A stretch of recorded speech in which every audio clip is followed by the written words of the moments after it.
बंदो पुनि पृथ्वीराज समाना पर अघ सुनई सह दस का नाम। यह चौपाई संत असंत वर्णन में गोस्वामी तुलसीदास जी महाराज ने रामचरितमानस में लिखा हुआ है, जिसमें वो असंतों को बड़ाई करते हुए उनको प्रणाम करते हैं और असंतों को पृथ्वीराज के समान मान करके, जो कि दूसरों की निंदा सुनने में महारत हासिल था जिसको, और हजारों कानों से जो दूसरे की बुराई सुना करता है। कुछ लोग होते ही ऐसे हैं मित्रों की जिनको पहाड़ जैसी अच्छाई नहीं दिखाई देती है, लेकिन बुराई उस पहाड़ में राई के बराबर होती है ना, तो उसे ढूंढ करके निकाल लेते हैं। मेरे सामने एक ऐसा व्यक्ति भी आया था जिसने रामचरितमानस में राम भगवान की निंदा छांट करके एक पुस्तक बनाया था और उस पुस्तक का प्रचार कर रहा था।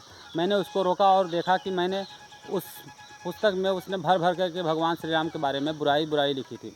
मैंने कहा कि इतने पुराण, इतने शास्त्र में, इतने जो है ग्रंथों में भगवान राम की तारीफ़ लिखी गई है, वो उस निर्बुद्धि को नहीं दिखाई दिया, उस अकल के अंधे को वो चीज़ें नहीं दिखाई दिया जो इतनी सारी हैं, जिसमें तमाम केवल अच्छाइयाँ दिखाई देती हैं, लेकिन उस अच्छाइयों में से वो उसने निचोड़ करके बुराई को निकाल करके उसका एक ग्रंथ बना करके और प्रचार करना चाह रहा है। तो ऐसे भी कुछ लोग होते हैं मित्रों जिनको बुराई करने में या बुराई सुनने में ही बहुत मज़ा आता है। दरअसल हम बात कर रहे हैं आज के फेमस आचार्य धीरेन्द्र कृष्ण शास्त्री जी महाराज की, जिनका यश जो है सूर्य की भांति चमक रहा है और पूरे विश्व में प्रकाशमान हो रहा है।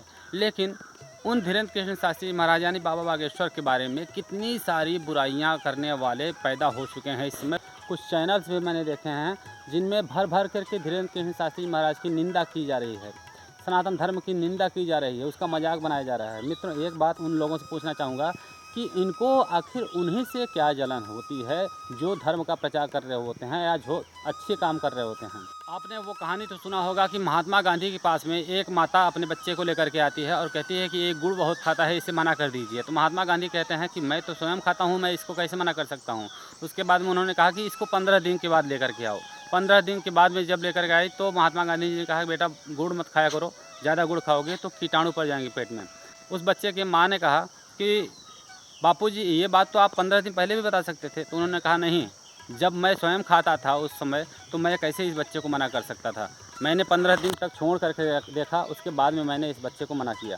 तो अगर मैं किसी की बुराई कर रहा हूँ तो मैं क्या उस काबिल हूँ? अगर मैं उस काबिल हूँ कि उसकी बुराई कर सकता हूँ, मैं उससे अच्छा काम कर रहा हूँ, तब तो एक बार बात बनती है। लेकिन अगर मैं उससे अच्छा काम नहीं कर रहा हूँ तो मैं उसकी निंदा भी कैसे कर सकता हूँ। तो यही बात बाबा धीरेन्द्र कृष्ण शास्त्री महाराज के ऊपर जो आलोचनाएँ करते रहते हैं, जो टिप्पणियाँ करते रहते हैं, उनके ऊपर लागू होती है कि जो लोग उनकी बुराई करते हैं पहले उनके बराबर में हो करके तो दिखाओ। आप भी कुछ धार्मिक अनुष्ठान करके दिखाओ। आप भी वो हज़ारों कन्याओं का विवाह करवा चुके हैं, आप 2-4 कन्याओं का विवाह करवा दो दूसरों की कन्याओं का। तो लाखों लोगों को भोजन करवा रहे हैं, आप 2-4 10-20 भिखारियों को भोजन करवा के देखो। आप भी कुछ ऐसे काम करके देखो जिससे लोगों का जो है उद्धार हो। तो परहित के लिए आप भी कुछ करके देखो, तब तो बोलने लायक हो, नहीं तो आपकी बात कौन मानेगा। बादशाह अकबर के ज़माने में बीरबल ने एक पेंटर को बुलाया और एक सुंदर सा तस्वीर बनवाया और तस्वीर को लटकवा दिया खंभे में और उसमें लिख दिया था कि इस तस्वीर में क्या क्या गड़बड़ी है। जिसको जो गड़बड़ी लगती है वो पेन ले करके वहाँ पे नाक, आँख, कान क्या गड़बड़ है वहाँ पे लिख दे। तो अगले दिन जब देखा जाता है तो उसमें ऐसा कोई जगह बाकी नहीं था जहाँ पे कोई व्यक्ति टिक ना लगाया हो या फिर ये ना बताया हो कि ये चीज़ ख़राब नहीं है। हर जगह पे खराबी निकाली गई थी। हर जगह पे लोगों ने ये बताया था, कोई बताया था कि इसका माथा थोड़ा चौड़ा होना चाहिए था, इसका होंठ थोड़ा पतला होना चाहिए था, इसका आँख थोड़ा बड़ा होना चाहिए था। मतलब कुछ न कुछ गलतियाँ सभी निकाले थे और कोई ऐसा अंग बचा नहीं था जिसमें गलतियाँ नहीं थी।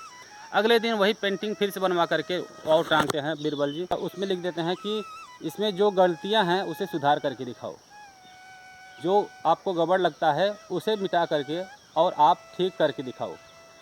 तो उस पर फिर किसी का प्रतिक्रिया नहीं आया। मतलब गलतियाँ निकालने वाले तो हज़ारों लोग हैं, लेकिन गलतियाँ का सुधार करने वाले कोई भी नहीं हैं। तो ऐसे ही कुछ लोग होते हैं, निंदक होते हैं, आलोचनाएँ करते रहते हैं, दूसरों की निंदाएँ करते रहते हैं। उनको राई जैसी चीज़ दिखाई देते हैं, लेकिन पहाड़ जैसी चीज़ नहीं दिखाई देती हैं। तो मित्रों, सब मिलाकर के धीरेन्द्र कृष्ण शास्त्री महाराज आज अच्छा कर रहे हैं और यश हासिल कर रहे हैं, सनातन धर्म का ध्वज लहरा रहे हैं पूरे विश्व में। तो महाराज इससे चिढ़ करने वाले दूसरे धर्म वाले तो हैं ही, लेकिन हमारे सनातन धर्म में भी ऐसे कई कीड़े मकोड़े पैदा हो चुके हैं। अब मैं यहाँ पे नाम नहीं लेना चाहूँगा, लेकिन कुछ लोग हैं जो कि उन्हीं की निंदा करके अपना स्वयं का चैनल चला रहे हैं।